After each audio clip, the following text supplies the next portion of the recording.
Hello, everyone. This is Derek Taylor for HIST 129, the history of early modern Europe. And this is our lecture on the press, the printing press in early modern Europe. As you can kind of see from the background photo of the slide there, that's actual printing press in action in the early modern period. We'll talk about that in a moment. But I wanted to get this in this lecture on this topic, partly because I specialized in things in the early modern press, my dissertation studies, but also to address a topic I think is pertinent to you, because printing press is one of the most important inventions, some people claim, in human history. Fair enough, but definitely in the early modern period, it's one of the most important things. And we're going to talk about the impact of the printing press as a technology here, and just talk about in some of the ways that scholars have talked about it, but also give you a little more broad overview, mostly of the things it did. Not everything, I'm not going to include everything in this lecture, but a broad overview of its impact, how it changed, how it didn't change. Because one of the things scholars have become more sensitive to in last 30 years or so is that the effects of the press in the long run can't be denied. It wasn't always necessarily it didn't mark an absolute break with the past, even in technological terms, you'll see, for a variety of reasons. So let's get started and talk about the press in this period. And the coming of print, you probably know the date or some of the dates involved. Usually it's taken to be 1450, 1455. Well, we'll get to the dates in a second, but the innovation of print in the 15th century. I say innovation because, as going on here, the origins of this technology, of course, come ultimately from Asia, from China. China develops paper, the first movable types, the first printed book, depending on whom you ask and which products you look at. Probably go back to the 9th century AD. The first printed book using movable type happens in Korea in the 14th century. So it begins there. And you have precursors to the printing press in Europe prior to the printed materials being created. You have woodcuts that are produced, impressions of wood blocks on cloth, metal stamping in clay, whether wax and leather, existed long before it gets invented or appears anyway in the historical record in 1439. Paper came to Europe in the 12th century and was common by the 14th century. The earliest reliable woodblock print of any sort of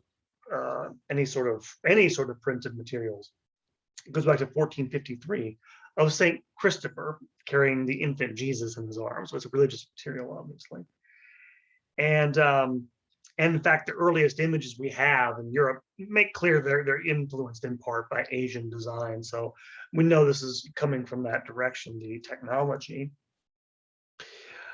The first mention we get of printed material will be, or a press in our terminology, is of course that of Johann Gutenberg.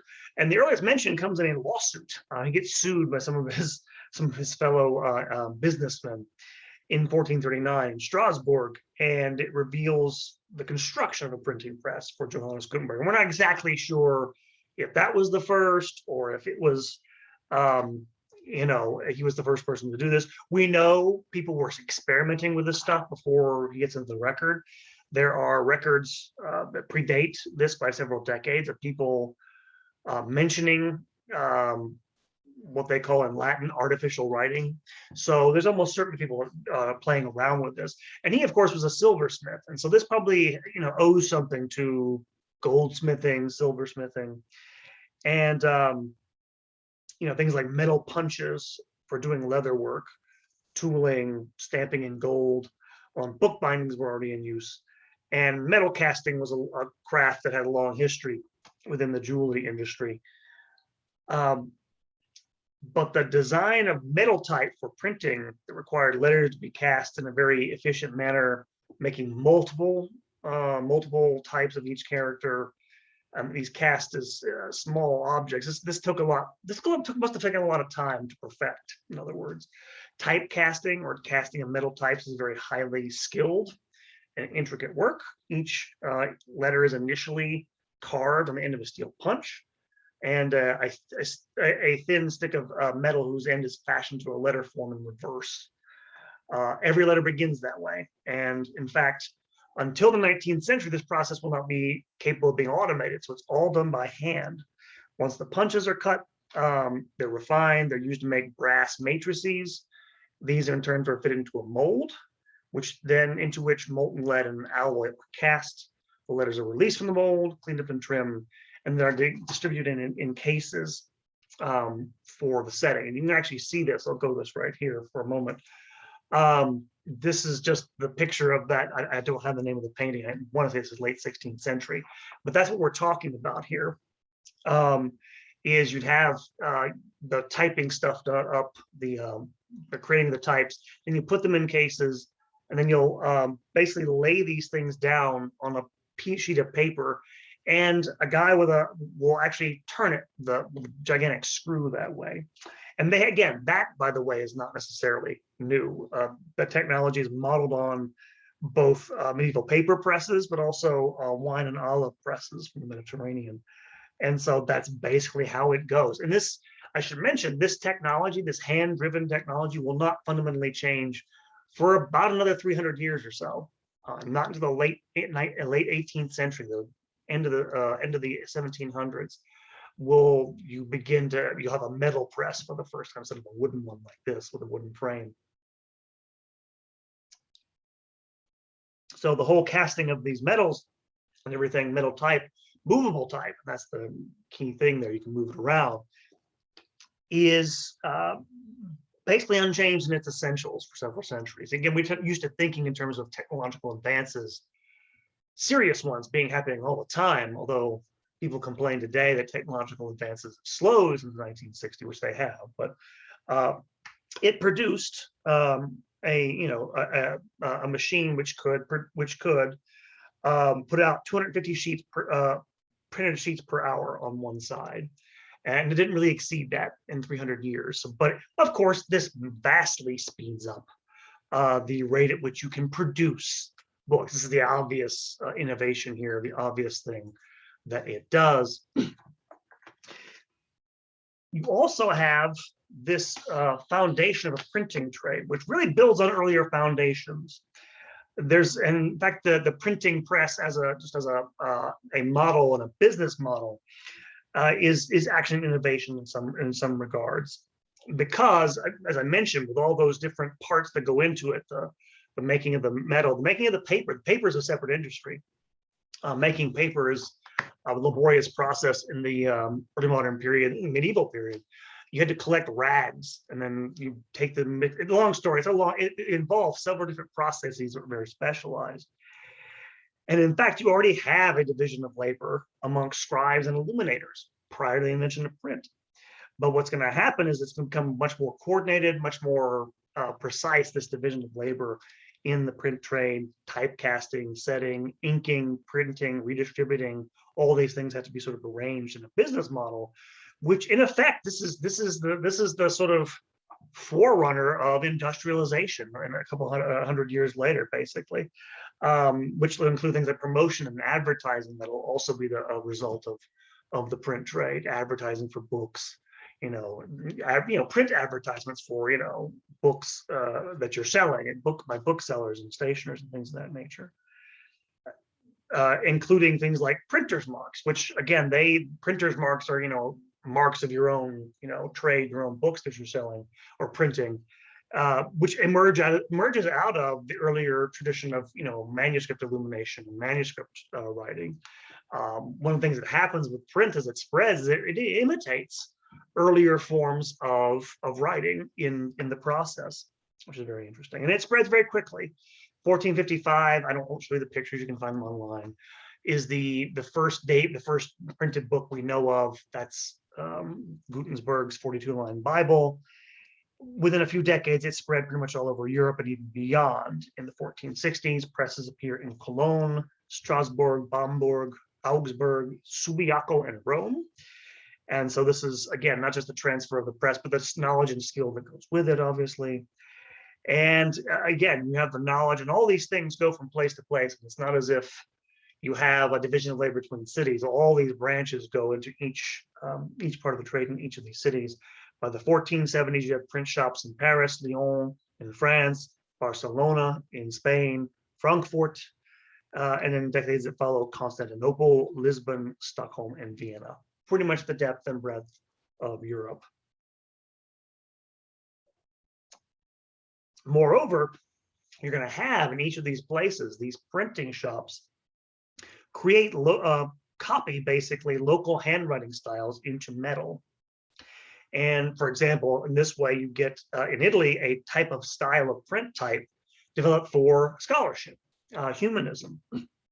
Humanists use this script for the printing of things like, classical treatises like Cicero and anything, philosophy from the ancient world.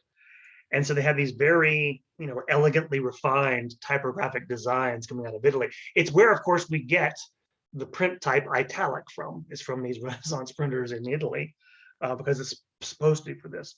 Whereas in the North, printers like William Caxton in England use English black letter. You've seen this big black letter, kind of hard to read in their script. And again, the whole idea of this is you're conforming to the expectations of a reading public. It's already in existence. That's the thing to keep in mind here, going back to earlier foundations. They already expect this stuff. And so the type of books they produce are very localized in this earlier period, that the things they print. And of course, it builds, it produces a European-wide market. Again, building on an earlier one, obviously, but it increases the number and, of course, the volume of books. By the end of the 15th century, there's something more like 29,000 different titles that have appeared in print. The number of many books was issued in runs of 200, 300 copies. This is a massive increase over what had been possible previously. According to some estimates, there may have been upwards as many 10 million books produced in less than 50 years. And in fact, according to Adrian Johns, to go back to something that's going on in the 15th century, the Renaissance, that virtually the whole of the works of antiquity that were available to Europeans were probably in print by the end of the 15th century. So you can't overstate the impact of the creation of this trade, which again already has a market for that stuff. We talked about this before. The Italian Renaissance predates printing, but it sort of makes it take off in that regard. So big changes in that regard. On the other hand, the process by which print comes to dominate European life and European things like scholarship and literature and religious, works of devotion and things of this nature. On the other hand, there's some discrepancy between audiences, actual readers, and the actual number of books put out. A glut of books was actually glutting the market by the end of the 15th century. One scholar has pointed out there were a considerable number of remaindered volumes by 1500. I would say volumes that were not selling. So it indicates that maybe they'd overproduced some of this by the end of the 15th century. Things would eventually pick up and it would dominate, obviously, going forward. But it took a while for it to become integrated into the actual existing how do you put this, technological landscape of the 16th century. And we know this because, on the other hand, there is a persistence of what sometimes is called scribal culture. And by scribal culture, we mean you still have professional scribes who will write books on demand, who will transcribe things, who will write out letters. One of the things we'll get to in a moment that becomes popular in the 16th century and spreading from Italy is subscription manuscript newsletters, where effectively growing out of the work of ambassadors across of Europe, people can, for a certain fee, pay for information, news about warfare or stuff like this going on across the continent or just within their country. And in fact, as the scholar Adrian Johns has pointed out, and we'll get to this in a moment, the technology didn't always lend itself necessarily to and I'll explain why in a moment, to readers all the time.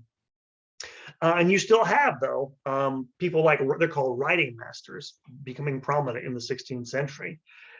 They, handwriting, it still continues to be, of course, an important, important technique. It indicates you're educated. So if you can do it, that's an important thing. Or if you want something, beautifully inscribed, it looks, formal, you might hire one of these writing masters to write down things for you, um, create, designs for certain types of instruction manuals. And we have them to copy and imitate. Um, these instruction manuals on writing in the 16th century. So you'll have all these other aspects of writing that print doesn't sort of wipe out, is the point when it comes. We think, well, the one technology replaces the other. It doesn't quite work that way. In fact, one of the things that happens, we notice in the 16th and 17th centuries, is you still have a lot of literature being produced in manuscript form. We tend to think, well, why wouldn't you want to have your work, more widely known and put off to, sent off to, the far corners of Europe or whatever? But a lot of authors wrote for very intimate audiences.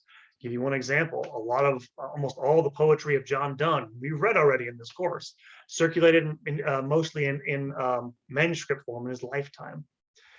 And again, this is why, because he's writing for friends. You saw some of these poems that you read in the metaphysical poetry. You'll have poems that are written, answer poems, like you write one poem to your friend, he'll write one to you. Those things aren't printed. They're not public, and this is where we're getting the whole idea of like public. We'll get to that in a second. But sometimes authorship can be identified with manuscript more than with printed runs. Like another example, one of the poets you had to read for that assignment was the Earl of Rochester, John Wilmot. And one scholar working on one of his poems found that whereas earlier scholars had thought the printed version of this poem was his authoritative text, they found manuscript copies, which apparently seemed to be the one that he intended to actually have. And they're different from the printed version. Someone probably pirated the poem and published it. That's the other thing to note here, and I haven't mentioned this. Authors don't control their works in the early modern period until the end of the early modern period, when they begin to invent the whole idea of intellectual property and authorship in a legal sense. So it's actually printers and booksellers who own these things. So again, the legal, I won't go into the ins and outs of this stuff. So you have reasons why you might want to write manuscript. And by the way, one of the things we know also about manuscript writing in the 16th, 17th, 18th centuries is that a lot more writing done by women is done in manuscript form in this period. So if you're looking to study that, that's a reason why you look at it today in things that interest modern scholars. But one final reason for this, and I've mentioned this before, are the limits of print technology. You heard me mention just how intricate and how painstaking the process of creating types and letters is. Well, there's no single uniform style of print anywhere in Europe for many centuries that can be understood across, say political borders. But even within countries, there are several different types of type with several different types of, punctuation and, shorthand and little notices and stuff like this. And so again, we tend to think, wow, it makes, text the same everywhere. It doesn't initially. It really takes 150 years or more to get the technology just to work right. And then it's only, I mentioned the standardization of types. For example, in 1692, the King of France establishes what he calls a Roman de Roi, which is a standard sort of type associated with the French court, where now for the first time in the 1690s, nearly 250 years after Gutenberg comes out in the press, you're beginning to have standardized type. So it's not true that the effect of print is necessarily immediately felt in the way we understand it today as this, automatically exactly reproduced thing everywhere. Even then, there are still errors from time to time, obviously. So interesting that these things don't take off initially like this. So that's the coming of the print technology, just a few things in the 16th and 17th centuries. One of the things, of course, that's again, it needs to be repeated here, obvious effects of print and its ability to reproduce text like this, is there's a lot more writing in the world now in the 17th century. One historian has called this the age of curiosity. And so I'm going to talk about this. We talk about this a little bit with the Baroque. There's an appetite for novelty in a lot of different phases in Western and European life in the 1600s. Print plays a big role in this. And the first thing to note is you have lots of complaints about what we call today information overload. People begin, and in the 16th century or earlier, complaining about, wow, there's so many books being produced today. How can we read them all? How can we know what's in them? There are so many things happening in the world. People are becoming more aware of it because you have more printed materials, more people can read. That's something I'm not going to talk about here, of course, but print plays a role in the slowly increasing literacy rates in Western Europe. I know I don't have the numbers with me, so I can't answer that question. But you have this problem where people are thinking about this, they're talking about it. However, we know that these same complaints were being made in the Middle Ages. That's right, in as early as the 13th century, we have writers complaining about, well, there are too many books. We can't read them all, even when it's still manuscript by hand. So, but of course, if that's the case, print exacerbates this, right? Because there literally is so much more than there used to be. And this leads to the development of different types of books to try to cope with all this. I mean, you have people talking, because we think we're deal with this stuff today with internet and streaming devices and all that stuff. This is something, of course, that affected people in the 16th, 17th centuries. And so things like bibliographies. Bibliography is a list of the books that have been written about a certain topic, right? They begin to be produced. That's invented. Book reviews get invented in the 17th century. If I have time to read a book, or you can read a summary of it by someone who has. Even as other types of genres of, how to put this, dealing with information, I don't know how to put this, are retconned or refigured in print. Things like commonplace books. If you don't know what commonplace books, there are different varieties of different variations on the same thing, but it's just a place where you'll write down interesting things. Sometimes you'll have people who write down recipe books, not for cooking, but for things like, well, for example, I mentioned Robert Boyle, the great scientist, had recipe books which had recipes for alchemical cures. No, I'm not kidding. I mean alchemy. John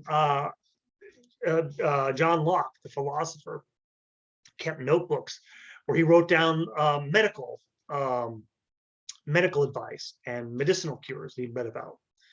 And that's what these commonplace books, they're sort of like catch-alls for any type of information you want to put down.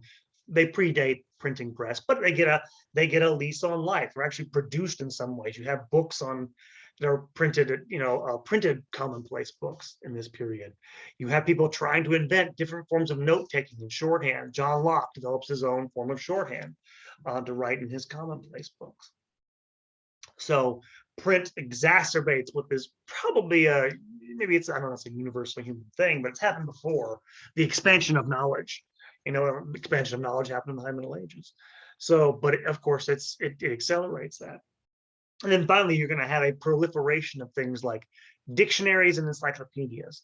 And in particular, there've been these things before. They're not genres that are unique to this period, but you're going to have increasingly encyclopedias.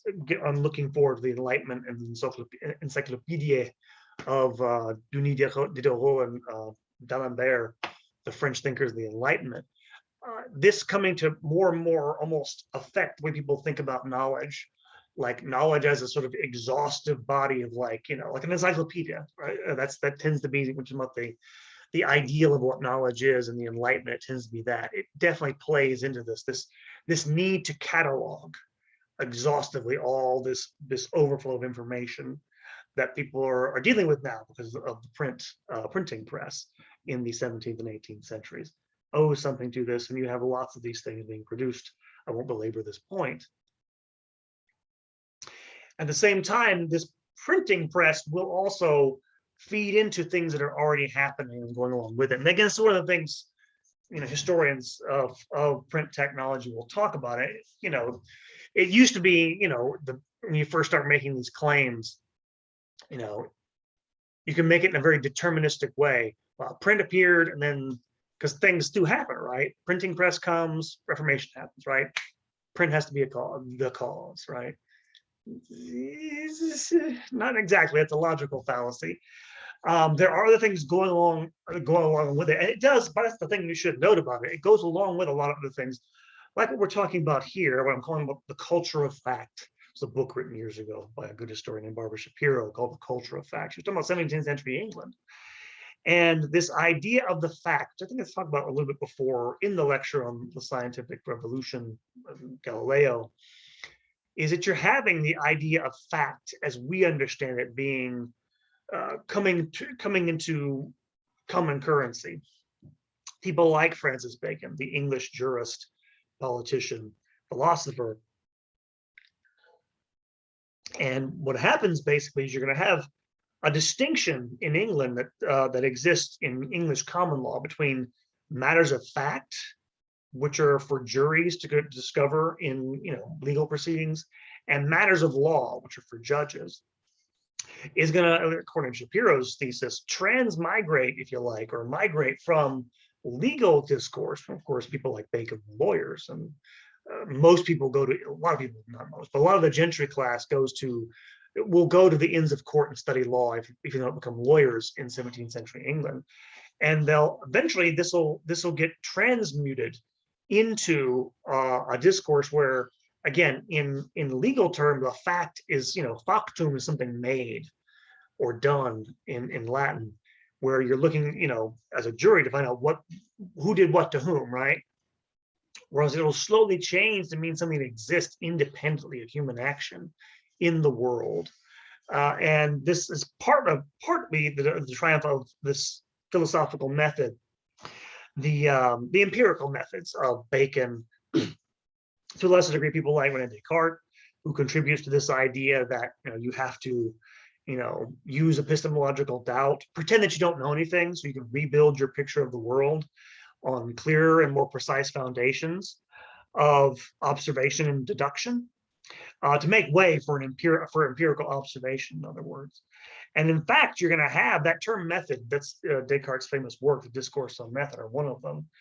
That term method actually goes back to the 16th century, and a 16th century scholar named Peter Ramus, who developed an idea of logic which tended to present knowledge in very highly schematic outlines as sort of like bits of data to produce and put into a sort of schema this way. It's hard to explain the significance of this here. I won't go into too much detail, but this idea of method, rather than working from logical premises from which you deduce the conclusion, a la Aristotle, a la scholastic thinking, you begin with empirical methods with concrete things, right? Things that you would see like in a newspaper, concrete events and people and persons, rather than sort of the sort of logical abstractions of earlier types of philosophy. All of which gets a boost from the influence of, I say experimental philosophy, but I mean as the early scientists. People like Robert Boyle, again, coming back to him, Galileo, people who were doing experimentation to test whether something's true or not empirically. All this will begin to underpin notions of knowledge, which will shift from that earlier notion, medieval Aristotelian, to modern notions of empiricism, of testing things for yourself, in other words, this way. All of which contributes to something, to wanting to see things for yourself and learn things for yourself, and hence the age of curiosity. Will also feed into the birth of news media, which is kind of my wheelhouse. Now, there have always been types of news media, by the way. If you going back to ancient Rome, there used to be these people, and I don't know what the name, I can't remember the Latin name for them, like news criers or news. They would basically stand on a stump and read out, serious events, things that are going on in the city. If you ever seen the television show Rome, they actually have a guy who's a newsreader in the square advertising, for the sale of slaves and stuff like this. It's pretty funny, but it's not that far off. That's basically what that is. And in fact, in Europe, you have written accounts of news far predating newspapers, things like that in the 17th century. You have, broadsides and ballads can be written. Broadsides and ballads, like printed ones, can give commentary on current events. The first printed version of a current event we know of comes from from 1492 broadside featuring the fall of a meteorite that year. So interesting that it comes that early. You also have single sheet events that are sometimes printed. For example, in England in the 16th century, they would sometimes print news sheets about the events of a battle. It was the Battle of Flodden Field in 1513, when Henry VIII defeated the Scottish king in Scotland. And so you have, and broadsides, by the way, are illustrated sheets with a woodcut, usually in blackletter font, written in Renaissance English. And so you have those types of things in England. And these types of printed sheets will be used to report scandals and notable events in the 16th century. And so scurrilous broadsides and ballads are really fun if you ever see them in the 16th century, where that'll become a primary, mover of things like rumor and scandal. But also things like murders, hangings, punishment, all the stuff that you think of as being, salacious, all that stuff there from the beginning in news media. And in fact, you're also going to have the post, the first post offices being set up, not offices, posts being set up across Europe, which also facilitates this notion of news, as do, again, I mentioned them earlier, manuscript newsletters from the early 16th century, starting in Italy, late 15th, actually. All this is going to morph into the newspaper industry as we understand it eventually, beginning in the early 17th century. The first newspaper we're aware of occurs in Strasbourg in 1605 in the Empire, which is basically, it's a printed version of the manuscript newsletters that were popular at the time. And it becomes popular. It spreads throughout Germany. And then in 1618, the first one of these printed news letters appears in Amsterdam, the first year of the 30 Years' War. And that seems to be the impetus for a lot of this. All of a sudden, you're going to have newspapers popping up in a lot of places, in different places in Europe. The first of these so-called courantos is what they're called in the Netherlands. Courantos means currents of news, couranto. And 1621, if I'm not mistaken. And so you're going to have this, this, and it'll change the format over time greatly. These set of newspapers beginning to appear and connected with these conflicts, with the 30 Years' War. Merchants will need information about battles and stuff, so that especially in a place like Amsterdam, where they have a lot of newspapers. It's a maritime country. Their shipping schedules depend on this sort of thing. The big breakthrough, however, for the impetus of a news industry actually occurs in 17th century England during the Civil Wars. Because what's going to happen during the Civil War, once you begin to have two sides fighting the war, is all of a sudden you're going to have rival newspapers set up by royalists and parliamentarians during the Civil War. And they're going to, and these earlier newspapers, by the way, had been just sort of clipped accounts of battles, nothing more, little reports. What you get with the Civil War is you can get the birth of what you think of as being sort of, if you want to say, partisan journalism. You can get the narrative of events and battles and stuff in the Civil War from the parliamentarian, very clearly, and the royalist side in the Civil War. Of course, all the sort of, as we're going to see, censorship controls break down during the Civil War. And even beyond that, there's a connection between the press and the war itself. But the news industry is created out of all these events, because what happens, and this was actually the thesis of my master's degree advisor back at the University of Florida, an industry gets created on the basis of, because a lot of these things, almost all this stuff is for the most part occasional.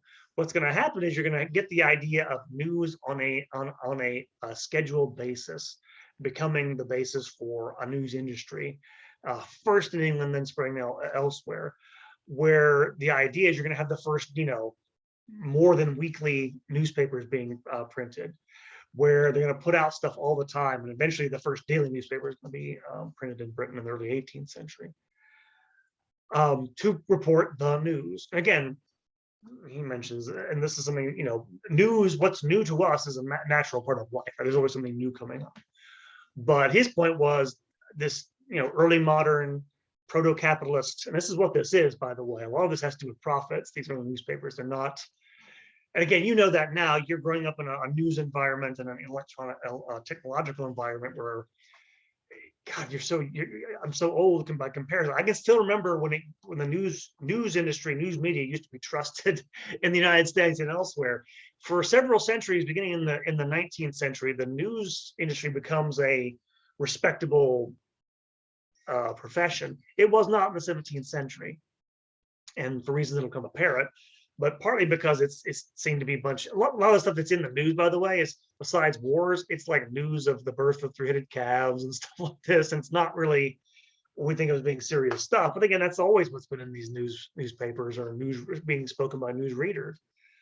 What the difference is, you're having this stuff arranged on schedules, which of course, like any industry, once you get people, this is my advisor's point, you get them hooked on it, you begin to have to produce a product. Whether it's really worthy of being called news or not, you're going to have this thing where people get addicted to it. To these things that have to have a hit on the schedule. This week have to have our newspaper, right? Again, you don't know what that means because you never read one, a physical one, but it used to be the thing. My father would read the newspaper. He wouldn't read it every day, but he definitely on Sunday mornings whenever he used newspaper.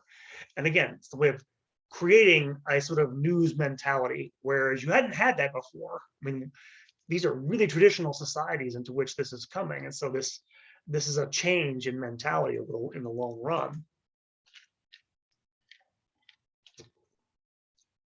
And then finally, at a little more exalted level, you're going to have the creation of networks of literary, intellectual endeavor spring up across Europe, especially in the latter part of the 17th century.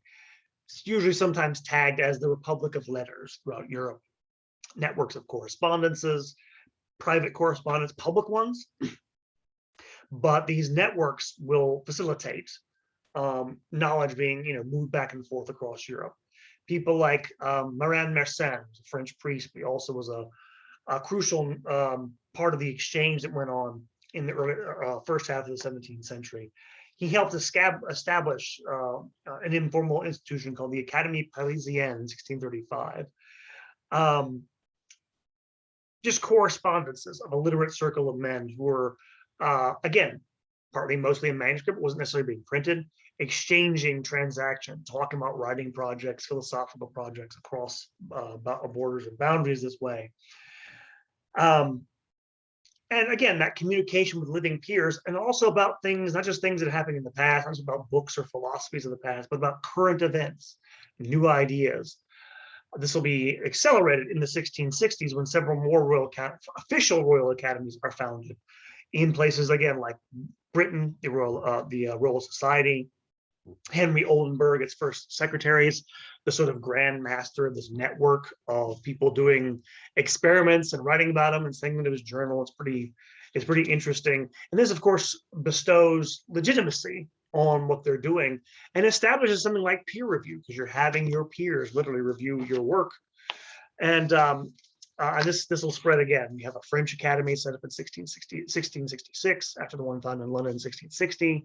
One was founded in Berlin in 1700, another in Sweden in 1739, even an American one in 1780 during the Revolutionary War, of all things. So you have these people doing this. So you have, on the other hand, you're going to have literary journals begin to spring up in the 17th century to discuss things like current literature, which they had to, by the way. They had to create, I don't have the title in front of me. There's one created, and one of the first ones was created in France in the 1670s. I want to say it's called Nouvelle, God, I can't remember the name of it, Nouvelle Literature or something like this, or something of that nature. The word nouvelle, it's new. And they have to, because you can't do this in universities. I haven't mentioned the universities here. The printing press was a great boon to that. It didn't necessarily mean they had new ideas being accepted. Universities were really slow to change their curricula. And so you had to do it outside of it. That's why you have things like the so-called, well, I think journals spring up to do this, but you also have quarrels like the so-called, it's sometimes called the quarrel between the ancients and the moderns, which was a literary dispute that sprang up in the late 17th century, first in France and then in England, over which writers, which authors were superior, those of classical Greece and Rome, or those of the moderns, recent authors, the last couple centuries. And it sort of tempted people in the age where modern science is arising to think that, well, if we've begun to surpass, Aristotle and Galen in things like science and medicine, we must be able to surpass them in literature, right? And so you have attacks on ancient literature from Cartesian circles, followers of Descartes. And this blows up in the 1670s. I won't go through too much detail, but you're going to have people arguing on both sides of this. Same thing happens in England in the 1690s. You're going to have back and forth this argument about which is superior. Will actually get satirized by the writer Jonathan Swift as the Battle of the Books in 1704. But again, you're having this self-conscious, and this is what's new about it, and the printing press plays a role because it can facilitate this stuff quickly, this public debate about what's better, the old or the new, which is in itself new. And then finally, the last thing to mention about this is less about the Republic of Letters, but it's related to this, which is the rise of the modern novel. Again, we have novels in the ancient world, medieval world, in non-Western cultures. You can something we call a novel, thinking of Apuleius in the ancient world. But the modern novel begins, of course, in the late 17th century, early 18th century. Writers like Daniel Defoe, right? And God, I forgot the name of the book. Defoe's book. God, I'm mighty. My brain is dying. But the book I'm talking about, I can't remember. But the modern novel, right, where what makes it different in some ways is not just printing plays into this, but of course the role of individualism in these modern novels. We have these characters who grow as characters throughout the Robinson Crusoe is the name. I knew it would come to me. I knew it would come to me eventually. In which print, of course, is used to, again, mimic other genres. Besides Defoe, God, Richardson, I think is the guy's name, wrote several epistolary novels, novels where you imitate a form of writing which was still manuscript writing, for the most part. Letters, personal letters written by manuscript. So that feeds into it with printing that way. And so it feeds into this sense of this, this world of the novel, which is supposed to be, again, the word novel means new, right? So it's for this modern society being encouraged by this, done at the same time and on the back of this print technology, not necessarily directly caused by it. So finally, come to the politics of the press when we talk about the uses of it in terms of technological terms. 1550 to 1760, because in the beginning, from the very beginning, in fact, well, again, I should go back to this. We're talking about the press and authority, and particularly state authority here. There'd already been policing of publication in place well before the advent of printing. There's a professional guild, guilds of stationers. They're so-called stationers because they stationed themselves in and around cathedrals in medieval towns. And they had a self-interest in controlling access to and production of text in their copies. And this privilege became evident in licensing agreements of their trade, because licensing was one of the ways you would actually regulate the book trade. And stationers, again, they had a monopoly basically because they were a guild, literally. This is medieval construction here. From the government to license certain books, not print others. Other forms of censorship would be things like, besides, and let me be clear about licensing. The idea is you'd have to get a license to publish something before you can legally publish it. Otherwise, it could be seized or destroyed, confiscation, destruction, or alteration. They would take your book and rewrite it if they didn't like or strike stuff out. And so you have those types of censorship exist in varying degrees throughout most Western European countries, starting from the 1550s. Again, initially, there's not that much regulation because the printing press is new. It's embraced, by the way, by government authority, early on by the Catholic Church. They embrace it pretty quickly. It's very useful. A lot of the earliest, in fact, even for a long time afterward, best-selling texts or printed texts are religious texts, Bibles, prayer books, things of that nature. But of course, you also have censorship regimes emerging across Europe. One of the first is the Index of Prohibited Books, which was established by the Catholic Church in 1559. And again, it was largely to do with religion and theology and stuff of this nature. Later on, it came to expand to things that were included, magic, anything that had to do with erotic writing, stuff like that. And so, but you have schemes to try to, because of course you have all this stuff being printed, it can be spread widely. So you have, in some places, fairly repressive. We'll get to the old regime France in a second. You also have attempts to control the flow of information or control the narratives.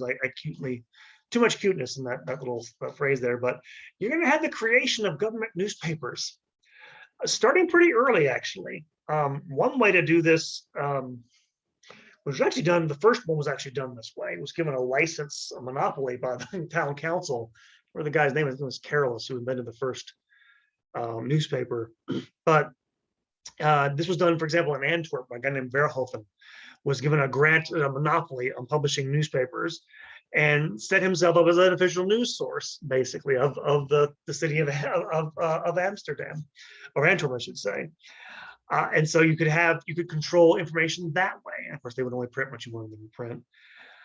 This was also done later on in 1631 in a much more direct way by Cardinal Richelieu in France. He actually hired someone, I can't remember his first name. His name was Renaudot, was a publisher in 1631 in France, in Paris, founded La Gazette magazine, later on called La Gazette de France, which was a weekly sheet of government-approved news items, things like news about the court and wanting to know about courtiers and stuff like this, which he edited for basically the length of his life, became very popular. It becomes the basis for other people imitating this. Later on, in 1660, actually, you're going to have 1665, I should say, excuse me. Well, you have first the founding of the Oxford Gazette in England. It's called the Oxford Gazette because the court of Charles II moved to Oxford during the outbreak of the plague in 1665. But when they went back, they renamed it the London Gazette. It became what is, I think it's still around. I think it's still in 1666, the longest running newspaper in existence. It wasn't a newspaper in a modern sense. You had to subscribe to the London Gazette, but it was sold well. I mean, it was like 4p, I think, which was probably expensive for back that time period. As was La Gazette de France, these government-controlled newspapers, because it gave people news, right? This is my advisor's point, right? You create appetite for something, you create a market on the basis of it, and you feed people this stuff. Which, by the way, sometimes is these government newspapers, this isn't exactly like Pravda. You know what Pravda is? Pravda was the official newspaper in the Soviet Union. You know what the Soviet Union is, do you? No, but it's not quite like that, but they are trying to control the narrative by only putting out the information they want. So again, that's not new either. And with our generation, obviously, or yours. And then finally, just to give you a breakdown, because we're part of the reason I give you this lecture on the press, I'm getting to the end of the course. We're going to talk about the thing that marks off the beginning of the early modern period, of course, the revolution, the French Revolution. And in the old regime, of course, they had censorship of the various types, licensing regime, lots of harsh punishments for violating it too. And yet there was a pretty much a flourishing of publishing among elites. You could get around it. Lots of books were published elaborately and hand-bound for private libraries, limited readership.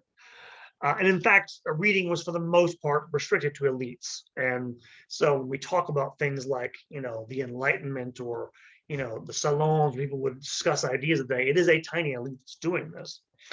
And the penalties were really, really severe. Something between, in the century leading up to the revolution in 1789, something between 4 and 40% of prisoners in the Bastille were incarcerated for offenses against the book laws.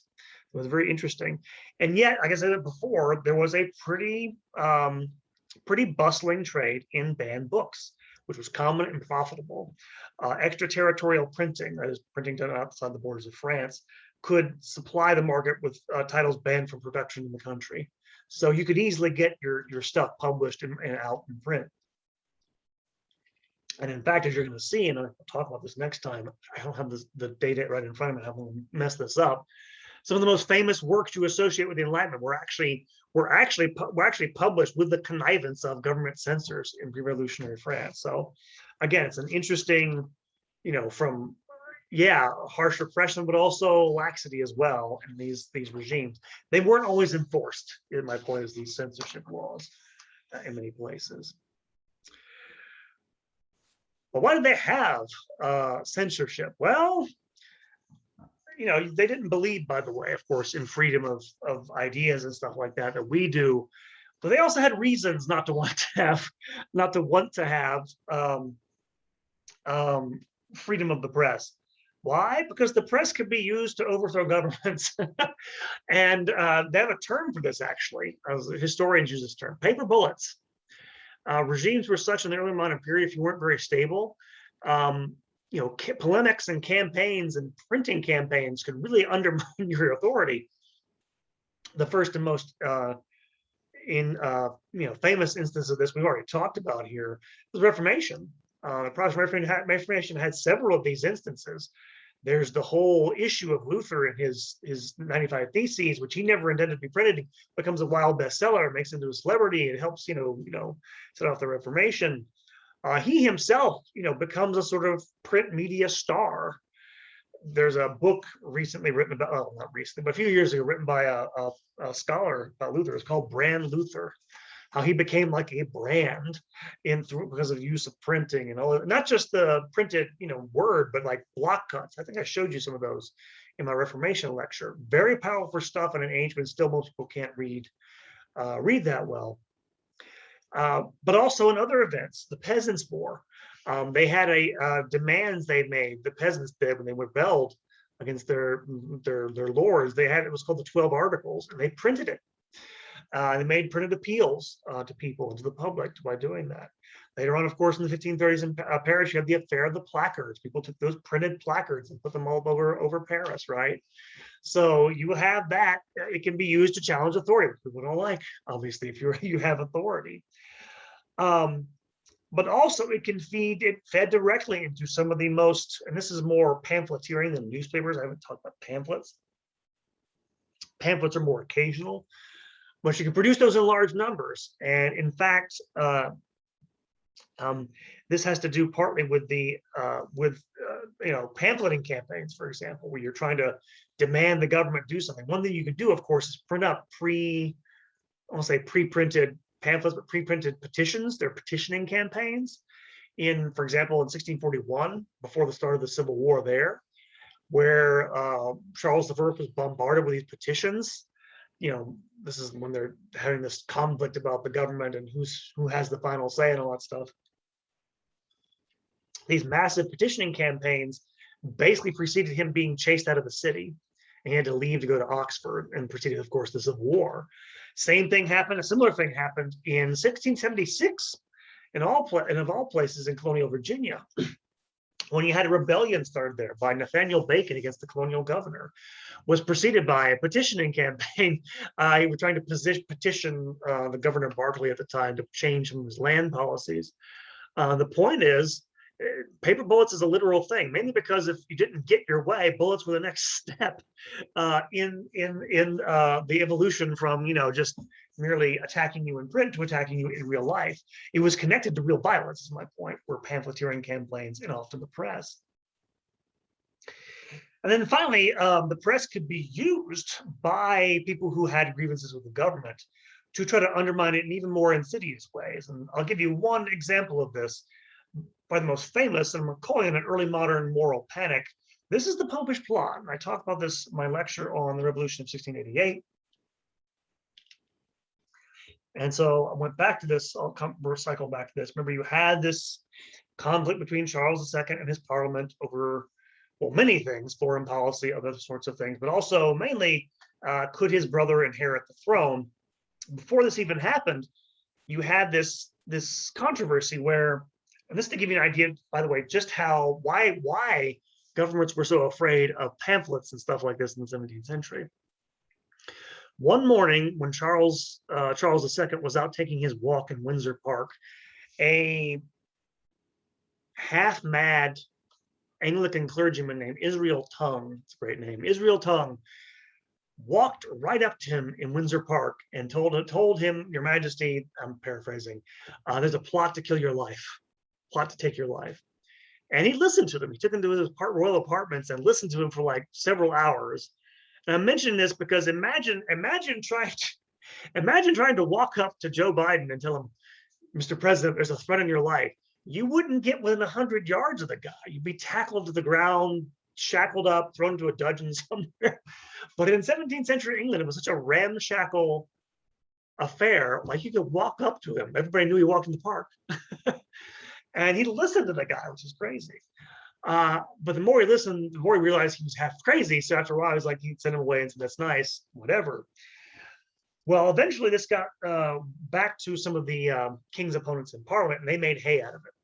They had Tongue, and also his friend. His friend's more important. His friend was named Titus Oates, a defrocked Anglican clergyman, who went before Parliament and began giving testimony that there was this massive plot among Catholics to assassinate the king. They were going to, I believe, and his story changed several times, but I believe the initial thing was he was going to assassinate him while he was out taking walks. It's kind of ironic. But this sent everybody into a tizzy. And in fact, again, Charles II didn't take it seriously. Parliament did. And in fact, what set this off and turned it into a national crisis was this actually became he went before Parliament, but he also gave testimony to a judge. God, I'm forgetting his name. Edmund Godfrey, Sir Edmund Godfrey, gave testimony to Oates and a couple other people to this supposed plot. Well, one day the judge turned up dead, run through with a sword. And this sent the entire country into a panic, which was taken up by the opposition members in Parliament and their allies in the London press. Most of the London book printing press, the printing trade in 17th century London, this is the background why they're so opposed to the government, was made up of Protestant dissenters, people who were outside the official state church, Church of England, and wanted it to change its policies to tolerate them. And that was a big constituency for the king's opponents in Parliament. And so the press whipped up a frenzy about Catholics going out to, I don't have things to show you here. Some of the images are really wild, but they're laying in wait to slaughter people in their beds. They're going to call forth an army, and there was, to be fair, like the French were the big military threat in Europe. So if they, there was some sense we're going to be undermined from within.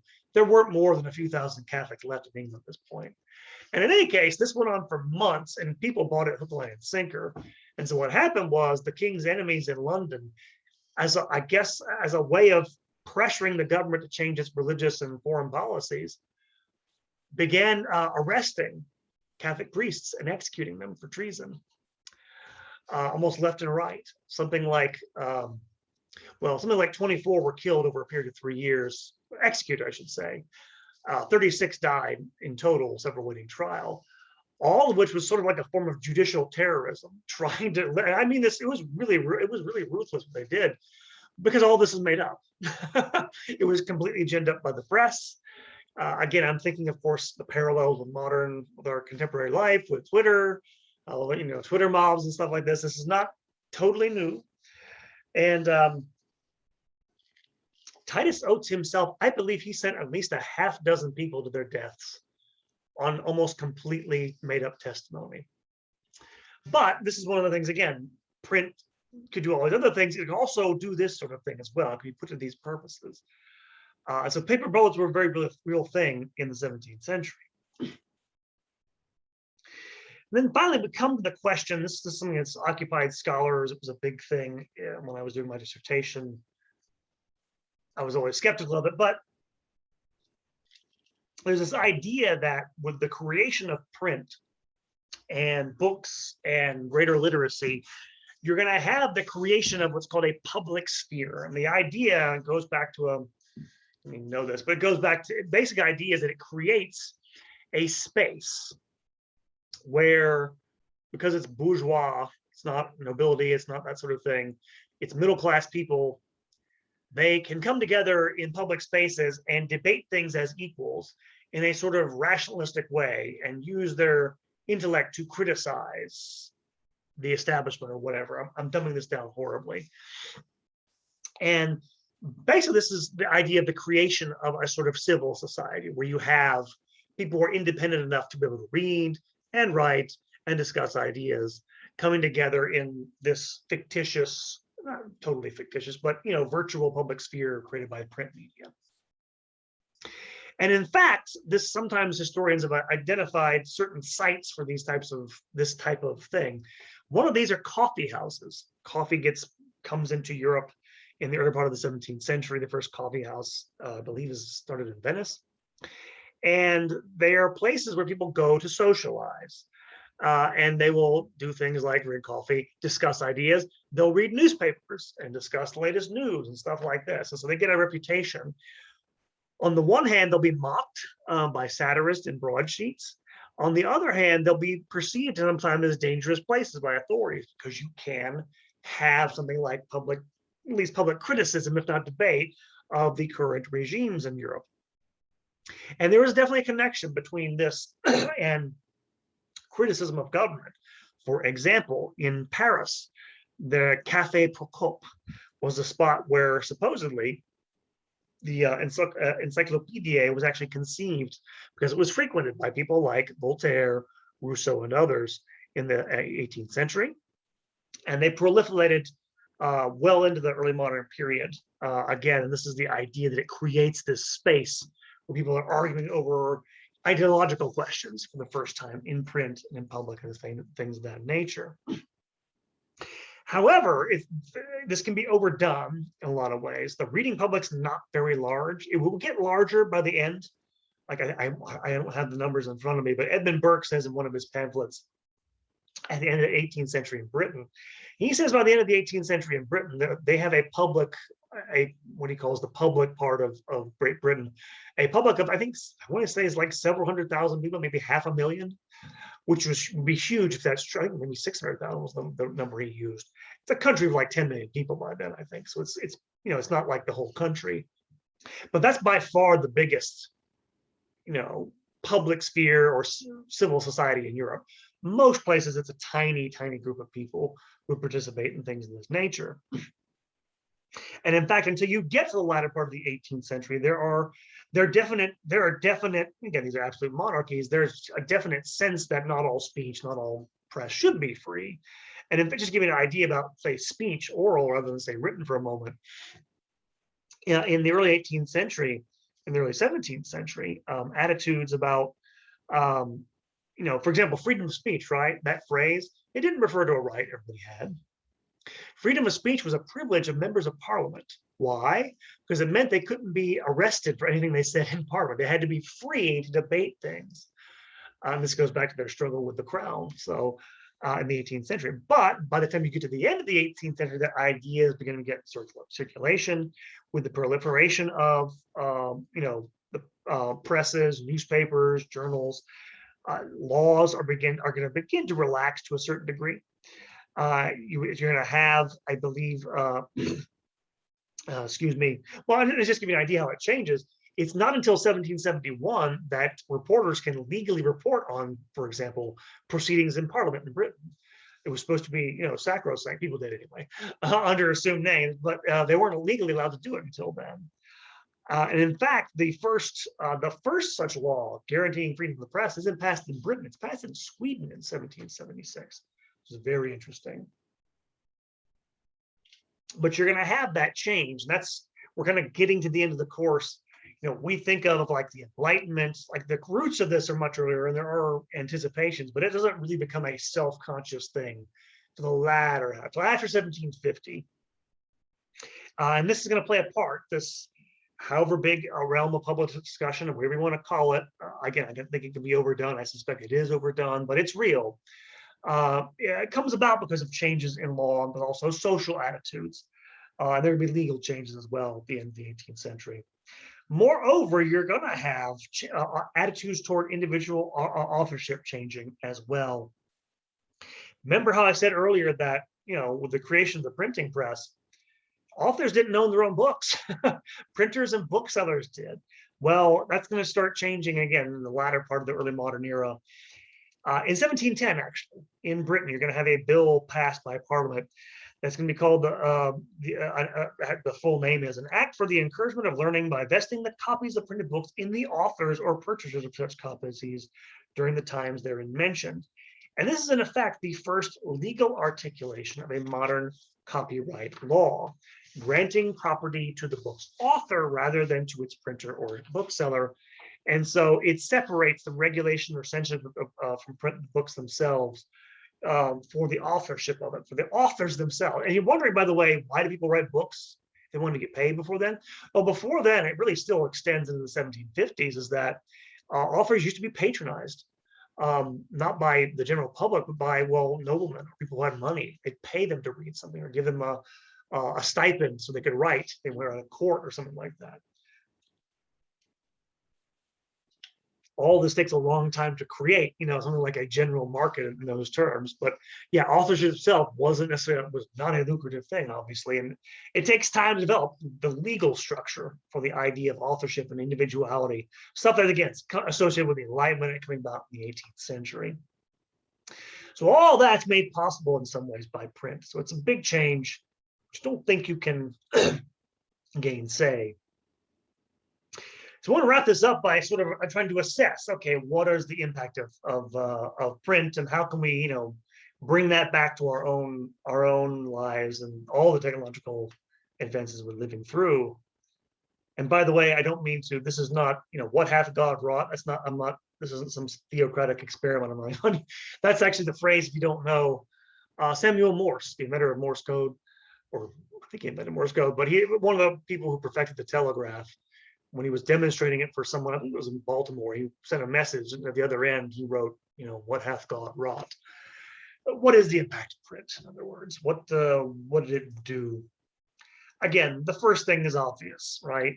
The ability to spread ideas and information, the ability to, to produce lots more books. Again, it's a huge, you really can't overstate it, The problem before the printing press is, well, think about it. Think of how many books were lost through fire, through negligence, and there's censorship, destruction, and stuff like that before the modern era, because it takes so much longer to copy out a manuscript by hand, right?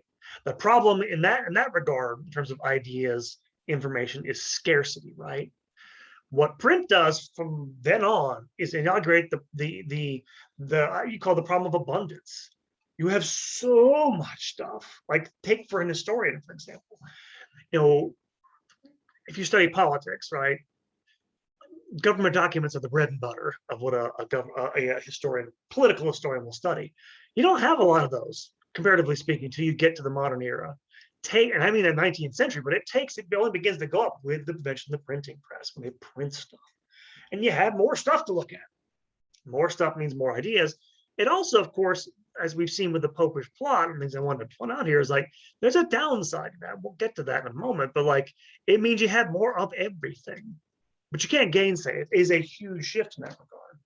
And I think one of the things you have to think about when you're talking about technology is, okay, distinguish between quantitative change and qualitative change.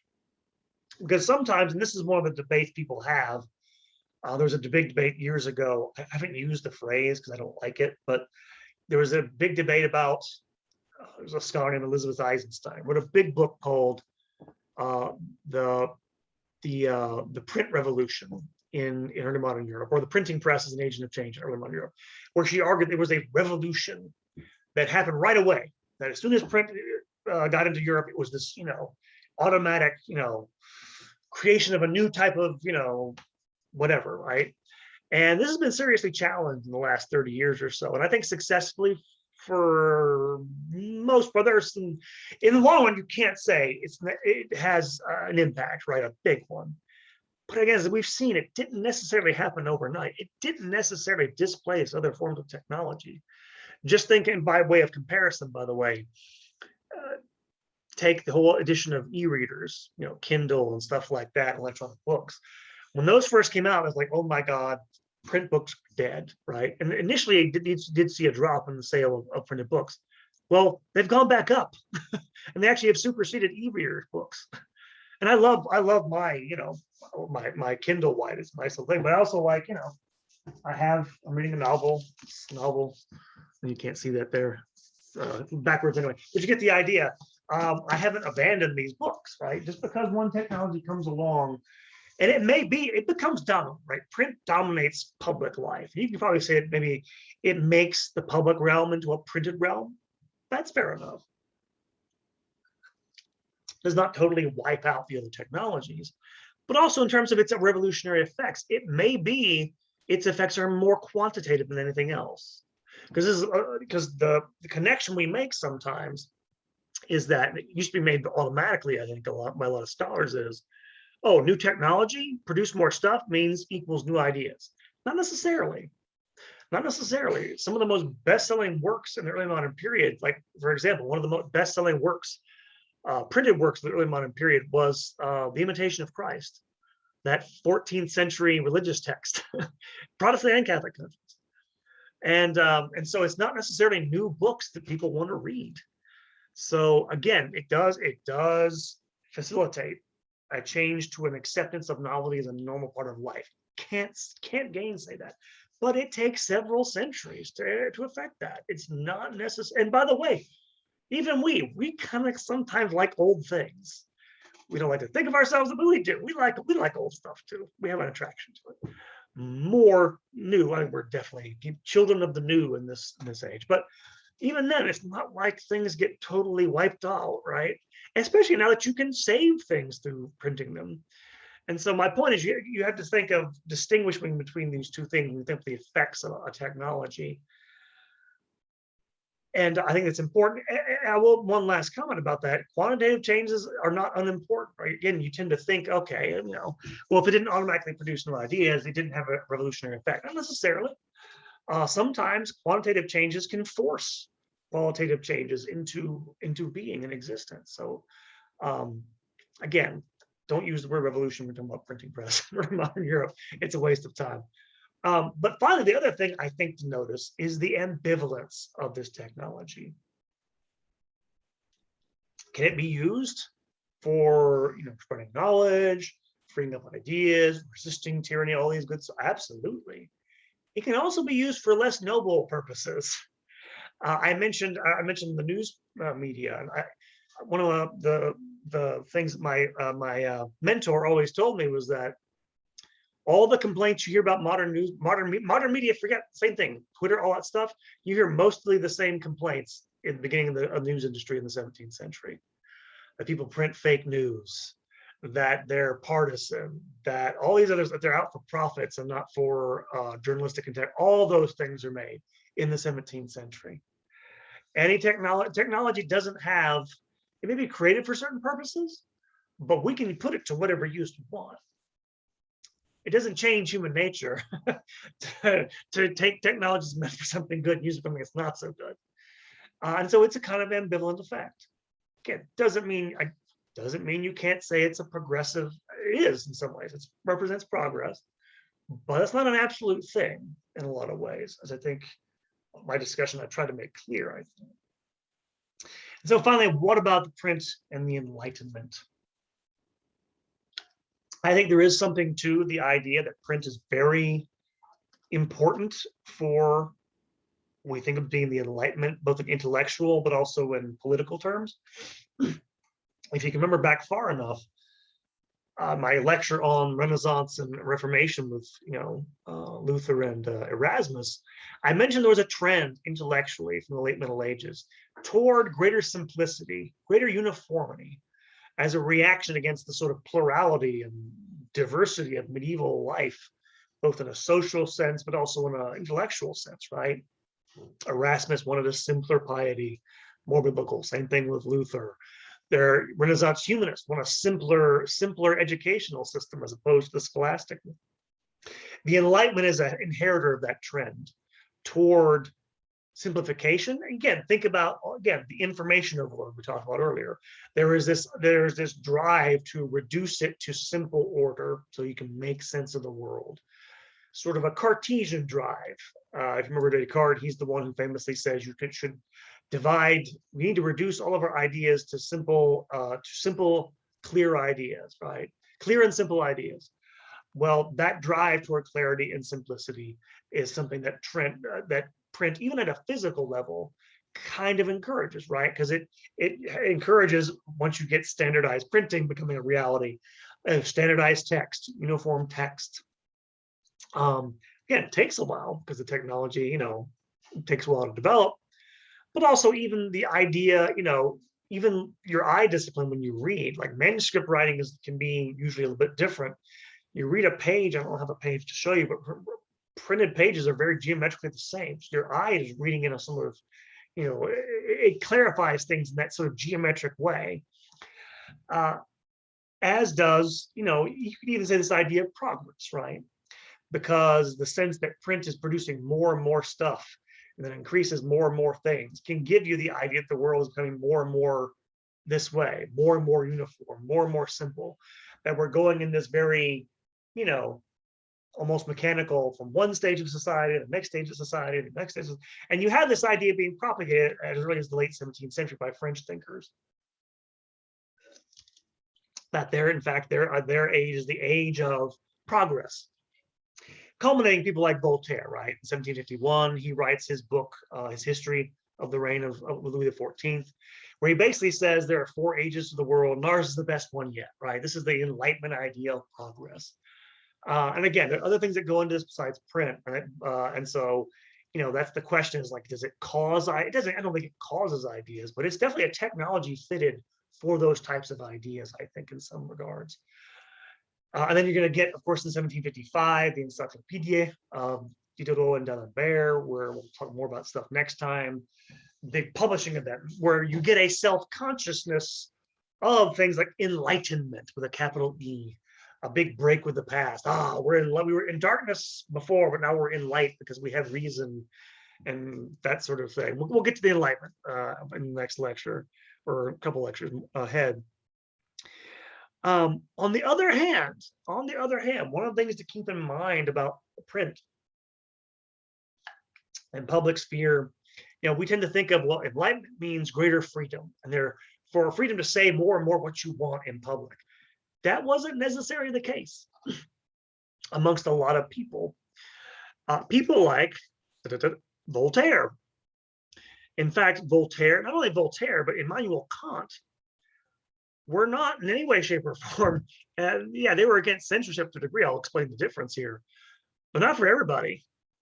In fact, their ideal ruler, both Voltaire was his friend, but Immanuel Kant, the German philosopher writing at the end of the 18th century, their ideal ruler was Frederick the Great, the absolute monarch of Prussia, that military state.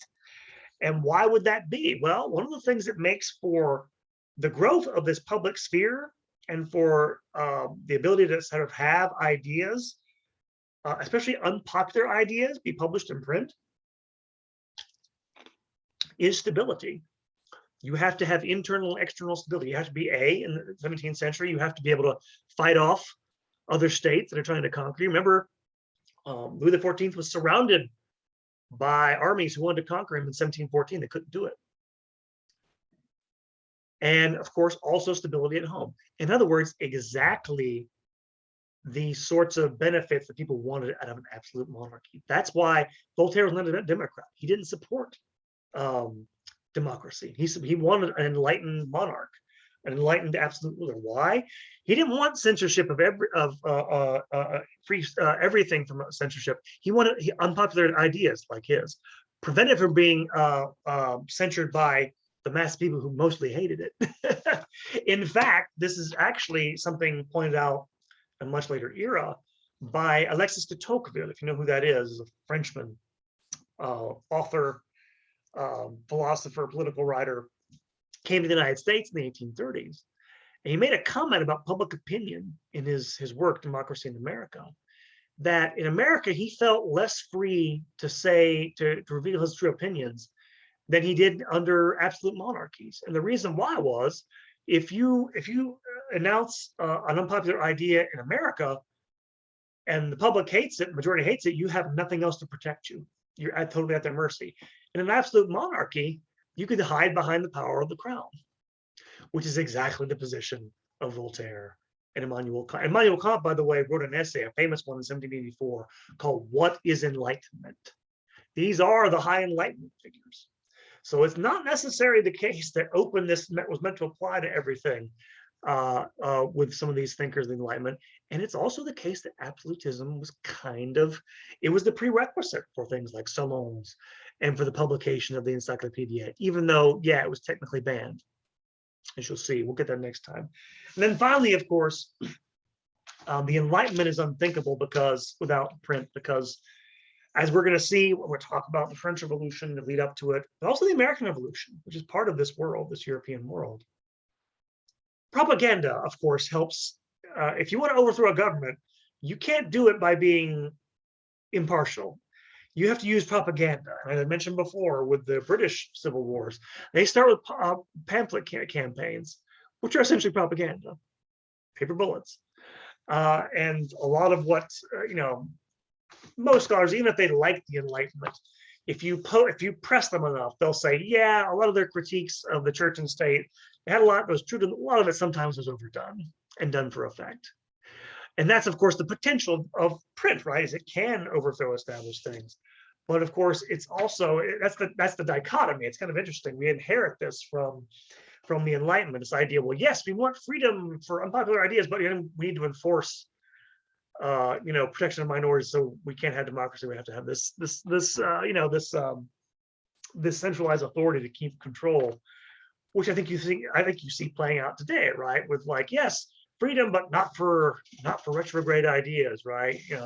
This is the whole issue of language, and is language hurtful? Should we suppress it or not? This stuff is still with us in a lot of ways. So anyway, hope you enjoyed the little brief overview of print and printing press in modern Europe. Hope you see how that's getting us toward the end of this transition period between the end of medieval life and the beginnings of our world. Really begins with the French Revolution.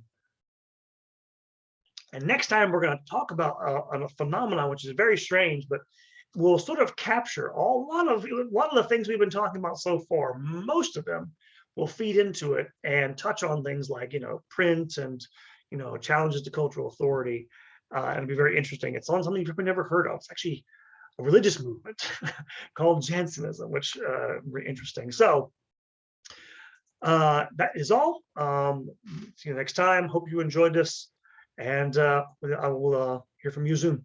Take care.